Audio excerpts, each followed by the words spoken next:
Have you ever wondered what the differences were between the way basketball is played in the NBA and in Europe? Luckily for us, some of the top foreign players weighed in not too long ago, and their answers were fascinating. Both Luka and Giannis made similar points. I would say European basketball is more team basketball, more tactics basketball. Playing so much set offense and playing in less space. And a quick glance around the Euroleague and you'll definitely see teams running complicated sets as they scurry around the court at a dizzying pace, looking for an opening to get a good shot off. The game in Europe is way harder than the game in the NBA. Is it harder? Yeah, just because I think you need to really think about it and you need to have really quick thinking. I only say scoring is easier in NBA. Just because of the amount of the different rules, the less space. In Europe is like, if you go by there, the help is already there, so you need to kind of think, play ahead, you know. So pick you up full court, double team you, full court zone, to man, then the double team you in the post. There's no lanes to drive. Like the space of the floor, the 3-point line, I think it's shorter, is it? Yeah. It's shorter. The biggest point they seemed to make was about the spacing. And yes, the 3-point line is shorter except for the corners, which serves to make the court a little more compact around the perimeter. And the width of the court is a little thinner. And with athletes like these, every foot counts. Just look at the kind of clogged lanes you see on a typical Euroleague possession. Of course, it makes it harder to score when even the option to drive is taken away before you catch the ball.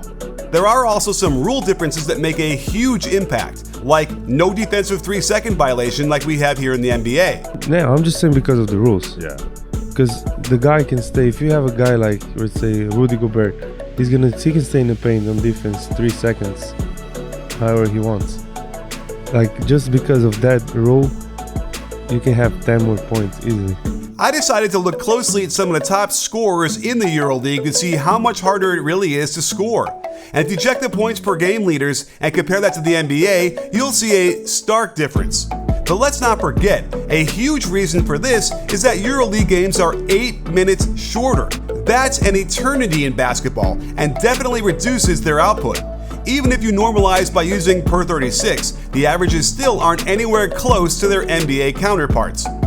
Dwayne Bacon plays a lot like high-usage NBA players with lots of isolations, and here you can see the defensive center ignore his man to stay parked in the middle of the lane where he can pressure Bacon into a turnover. Another thing you'll see Euroleague defenses do a lot is jump to the ball from one pass away. This is Nate Walters, a 39% shooter they're leaving open, and Maccabi has two bigs standing in the paint for as long as they want. This makes Bacon have to take a contested runner through contact, and he's way off. The lack of defensive 3 seconds doesn't always directly affect the ball handler. Watch how Predilla can park himself under the basket as the weak side help. Now the roll man defender knows he can ignore his man near the basket because the help has been standing there in order to contest the shot at the rim into a miss. Mike James is another player who handles the ball a lot in the mold of other NBA stars, and sometimes it's the offense that gets in his way with too much movement. After the Iverson cut for him, they run a double ball screen into a reversal to handoff. Not only does this invite the double team, but he's heading towards two teammates and their defenders in the way, until finally making a sweet shot fake off the dribble into a full-speed one-footed runner. That's a lot of work for 2 points. Here's another set that intentionally brings two bigs down into the paint after the ball screen for James. Look at the crowd he's flying into as this becomes a turnover. While the lane is about the same width as the NBA, it doesn't really matter since the defensive center doesn't have to step out within 3 seconds here, and it allows him to knock the ball off the rim. Another rule difference where the defender is allowed to goaltend once the ball hits the rim. It doesn't happen a lot, but add it to the list of why it's harder to score in Euroleague. The most fascinating thing I found going through the footage is that the league's leading per game scorer is a guy who plays distinctly like a role player. Sasha Vezenkov can bomb on all kinds of threes with the best in the world, and it doesn't matter if the defense is close. He can get it off and drop it through, and the only issue I have is that he's only taking 5 a game. To compare that to a similar type shooter in the NBA, look how many more Buddy Hield is taking per 36. Here they use him as a flare screener, and his man doesn't even move towards the cutter, but that's all the room he needs to hop into this deep three.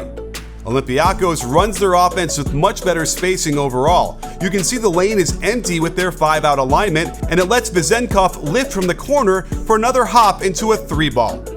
You'll see a ton of Spain pick and roll in Euroleague, where Vezenkov back screens the ball screener's man before popping out to the wing. He attacks on the catch and finishes nicely with the left off the glass. This all makes sense that it's harder to score if you're looking at it from the perspective of players like Luka, Giannis, and Jokic, and that it's easier to score if you're simply part of an offense that's run with proper spacing. Again, Olympiacos is able to keep the defense out of the lane with this pitch into Princeton action on the left side as the wing backdoors as the ball is dribbled there. Now, when the ball handler spins back to his left, the defender that had been allowed to stand in the lane gets stuck so far off his man that the beautiful ball movement almost creates the shot, but just when the defense thinks it can relax, there's Vezenkov as just a cog in the machine, backdooring his man for a layup. As a ball screener, he's extremely dangerous because of his jump shot. He slips this so fast that the defense doesn't even realize what's happening until it's too late and he's splashing from deep. And flip that screen in the other direction, they're so concerned with the pop that he can slip to the basket for easy layups before the defense can get there, or at the very least, his slips open up point-blank shots for his teammates. There are a lot of similarities to these leagues in the way they run offense, but I also love seeing the tactical differences, like the way they defend this Spain pick and roll by rotating the corner defender up to the back screener, then the big man out to the corner. And in order to combat the big man being able to stay in the lane for so long, this team cuts the guard through to back screen the help rotation out of the way so the pick and roll ball handler can get to the rim.